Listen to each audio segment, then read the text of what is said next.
Thank you very much, dear Chairman, Excellencies, ladies and gentlemen. First of all, I would like to compliment the organizers, IFRI, for excellent arrangement of the conference. I'm sorry, and to thank, of course, the hosts for warm hospitality. With all the necessary conditions for successful work being provided, I think we have to deliver with good results. It's good discussions and deliberations. This event gives us quite a valuable opportunity to discuss one of the key issues of our times. It's ensuring food security. Aggravation of the world food problem in the 21st century is mainly caused by disproportion in high population growth rate and insufficient food supply resulted from the sharp reduction in the basic resources needed for agricultural production. We have witnessed already a wave of food riots around the world. Global meltdown and the food crisis have jeopardized all the efforts of the international community to meet the humanitarian challenges. Today, the problem of hunger poses a new threat. If previously it was a consequence of drought or other natural disasters, nowadays it is a high cost of food. Nearly 40 countries around the world are experiencing food shortages and really cry for help. More than 1 billion people worldwide are suffering from water shortages, and by 2025, this figure would triple. World energy prices are growing rampant, pushing up the cost of all kinds of goods, including food. According to the UN, world food prices over the past 3 years increased by 83%, while the size of food reserves have fallen to their lowest level over the past 30 years. Less than a month ago, the international community, represented by the UN General Assembly, reaffirmed its responsibility for implementing the Millennium Development Goals, including eradicating extreme poverty and hunger. The fact that this problem has been actively discussed in the past 2 years at the global and regional forums actually is reassuring. The international community recognizes that the tendency of growing number of hungry and poor people in the world is simply unacceptable. Nevertheless, despite international efforts, the world food security is yet to be improved. More than 1 billion of hungry people testifies to the fact that the international community have failed to mobilize necessary resources and fulfill obligations taken in documents such as International Bill of Human Rights, the Convention on the Rights of the Child, Universal Declaration on the Elimination of Hunger and Malnutrition, Rome Declaration on World Food Security. In this regard, we support the reform of the entire management system of world food security. We believe that strengthening of the FAO and other Rome-based institutions, as well as the UN system at large, should be at the focus of our attention and should be given full political support. We need to improve vulnerability assessment procedure and early warning system for a new food crisis and the subsequent rapid response mechanism to tackle such problems. It is vital to create proper social and economic conditions for effective application of concrete social security measures. The global governance of world food security in the framework of existing institutions should be strengthened. It should ensure the coordination of all measures and actions in addressing such complex issue. In particular, the system of world food security should ensure the coordination of policies among such sectors as agriculture, economy, environment, and social protection, as well as to monitor the activity being conducted. Policy coherence will allow to specify priorities in global and national development strategies and attract investments in research and development from private and public institutions to improve agricultural productivity, environment, and social protection. As the saying goes, the less remains the bread, the more policy in it. The existing distribution of wealth has already been testing for a long time the stability of the global balance. And no one can guarantee today that in the near future this delicate balance would be broken. We all realize that without reaching the global economic balance, it is impossible to achieve sustainable development of the world system. Economic imbalance creates a fertile ground for illegal immigration, extremism, and the growth of social tension. In this regard, Kazakhstan believes that it is vitally important to conclude the Doha round of negotiations to eliminate agricultural subsidies and tariffs in the developed countries, to promote agricultural development in the least developed and developing states. Otherwise, to achieve progress on this issue would be extremely difficult. Kazakhstan shares the concern about the state of food security in the world and finds it necessary to implement a coherent overall approach in the fight against hunger through support of national strategies and coordination of international organizations' assistance. We believe that it is extremely, extremely important to use the potential of countries with large reserves of land, water, and other natural resources. My country is among these nations. In Kazakhstan, we closely follow the situation in global agricultural and food markets. My President, Nursultan Nazarbayev, highlights the development of the agricultural sector as a key to economic and social political stability in the society. Starting this year, the state agricultural policy is being based on the National Program for Intensified Industrial Innovational Development. Kazakhstan is taking steps to modernize and enhance the productivity of agricultural sector, and that policy have already given tangible results. Political and economic stability in Kazakhstan, favorable social environment have helped to restore the country's food-producing capacities and strategic stocks of agricultural products. You know, during the former Soviet Union, Kazakhstan was the grain basket of the former Soviet Union. But after breakup of the former Soviet Union, during the chaos time, we lost almost half of our agricultural production.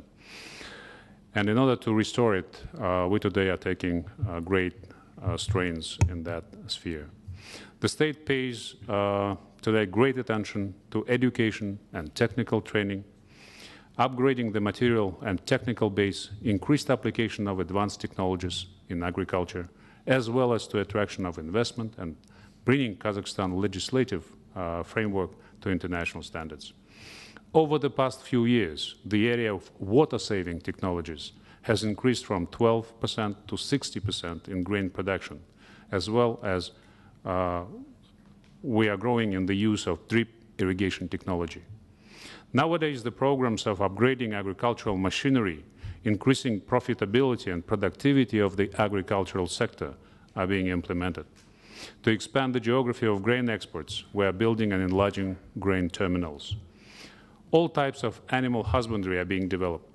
Virtually unlimited natural grasslands, 180 million hectares, allow us to produce competitive and environmentally friendly livestock products. We implement investment projects for construction of feeding sites, setting up new facilities, and modernizing existing veterinary laboratories. Today, Kazakhstan has a real potential to double the livestock and substantially raise the productivity in this sector. Currently, Kazakhstan ensures not only its own domestic food security, but becomes a reliable supplier of food products for export. In general, the government's measures are aimed at increasing investment attractiveness of agriculture, raise its efficiency, which should have a positive impact on food security and macroeconomic situation in the country and beyond. For example, Kazakhstan is among top 10 world exporters of wheat and flour. Kazakhstan produces wheat of high quality with high content of protein and gluten. That makes Kazakhstan one of the world leaders in flour export. 2.5 tons of flour is projected for this year. And we are in the leading position over the last 4 years. An additional investment in the agricultural sector and introduction of new agricultural technologies could help the country to increase the export of these types of products and to contribute to overcoming the food crisis. For example, as of October 11 this year, Kazakhstan collected more than 13 million tons of grain, and this year was quite a difficult one, of which about 8 million tons are for export. Kazakhstan intends to expand its cooperation with the World Food Programme and considers that it is appropriate to include the Kazakhstani producers into the suppliers list of this UN program. Kazakhstan provides on a regular basis humanitarian aid, including food, to the countries affected by emergencies. Today, the leading countries and the whole international community need to take resolute steps to develop new forms of international cooperation, which can stabilize the world's economy and overcome the global imbalances. Strengthening cooperation in food security is vital and timely. An important issue is to increase investment in sustainable technologies, improving the quality of farmlands, and increase productivity of crops. Based on the experience of my country, we believe that food security must be addressed through a combination of market self-regulation and state support of agricultural sector. It is required to implement technological innovation and increase productivity through improved access to new technologies and investment resources. The development of agricultural sector is impossible without creating a fair and competitive global trading system, increasing investments in agricultural research and development. We believe that it is necessary to consolidate all these existing potentials to secure sustainable development in the world. Otherwise, by 2015, as opposed to the Roman decisions, the number of underfed people will not reduce but will increase. On our part, Kazakhstan is committed to meet this challenge. Thank you for your attention. Well, thanks, Mr. Umarov. Just a question. In Kazakhstan, who owns the farms?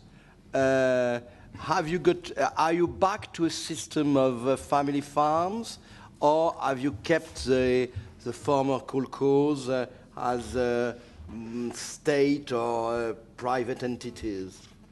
It's interesting that you know, during the former Soviet Union, it was big collective farms in the rural areas.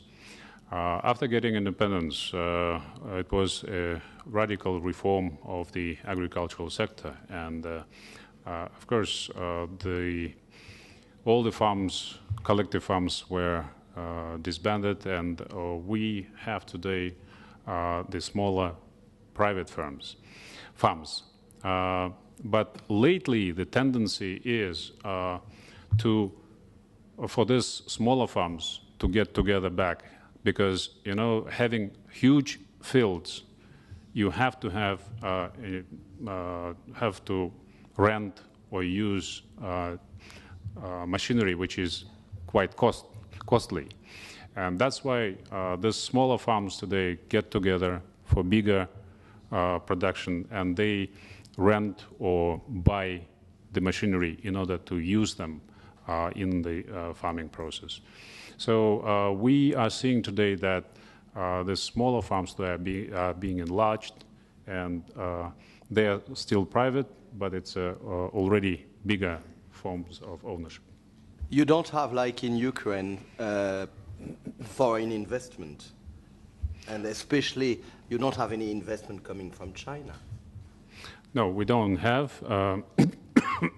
Presently, we would like to attract investment into the agricultural sector, because we think that this is one of the very attractive areas where you can really get investment and get the payback from it.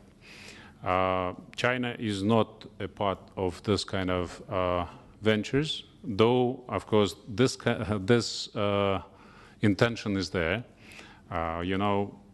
Chinese workers, they are very deliberate, and very hardworking, and they would like, of course, to come to Kazakhstan. And Kazakhstan, by territory, is the same as India, but probably with just 15 million of people. So we have quite a huge landmass, which is very attractive to China, to Chinese side. But we are looking for technologies coming probably from Europe and those countries which could be of help to us.